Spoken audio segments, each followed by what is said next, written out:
اچھا یہ جب لائے گئے تھے تو ان سے درخواست کی گئی تھی آنے کی کہ زبردستی لایا گیا تھا انہیں؟ فرعون ہے، درخواست تھوڑی کرے گا. اور کیا پیمنٹ کی ڈسکشن کی تھی کہ کتنی آپ کو سیلری ملے گی، کیا پیکج ہوگا، کچھ کہا تھا ان سے؟ نہ، وہ پوچھنے کی بھی مجال نہیں رکھتے. سارے تو غلام ہیں، جو کہا ہے وہ تم کرو گے. کتنے دیں گے؟ ہاں تم اپنی ٹانگ رکھ لینا اپنے پاس، یہ پیمنٹ ہے تمہاری. آگے سے کوئی بات نہیں کرے گا. تو اب انہوں نے آپس میں ایک دن بڑے دن 6-8 گھنٹے کی پریکٹس کرنے کے بعد بیٹھے ہوئے اکٹھے. جادوگر یار تھک گئے، کاش کہ پیمنٹ مل رہی ہوتی. دوسرا کہتا تجھے بھی نہیں مل رہی؟ فرعون ہے، تم مانگو گے کیا جا کے؟ وہ پچھلا وہ دیکھا ہے جس نے مانگی تھی وہ لٹکا ہوا ہے وہاں پہ. کیوں مانگے؟ کیا پاگل ہیں کیا مانگ لیں گے؟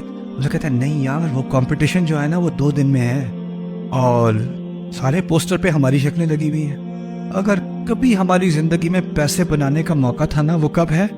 آج ہے یار. آج جا کے نا مانگتے ہیں، کیونکہ وہ پھنسا ہوا ہے ابھی فرعون. وہ ہمیں مار دے گا تو کیا کرے گا پھر؟ کہتے ہیں یار بات تیری ٹھیک ہے، چلتے ہیں بات کرتے ہیں فرعون سے. اب باقی ساری قوم سمجھ رہی ہے یہ قوم کے ہیرو ہیں، یہ قوم کا دفاع کرنے کے لیے کھڑے ہیں. پیچھے پیچھے سے یہ کس چکر میں ہیں؟ پیسوں کے چکر میں. ایسا بھی کبھی نہیں ہوتا کہ آپ ٹی وی پہ دیکھیں کہ یہ لوگ قوم کی بات کر رہے ہیں، ملت کی بات کر رہے ہیں، قوم کے مفاد کی بات کر رہے ہیں، اور پیچھے پیچھے سے ساری بات پیسوں کی ہوتی ہے. ایسا ہوتا نہیں ہے ویسے، لیکن قرآن نے بتا دیا تھوڑا سا پرانے زمانے کی بات.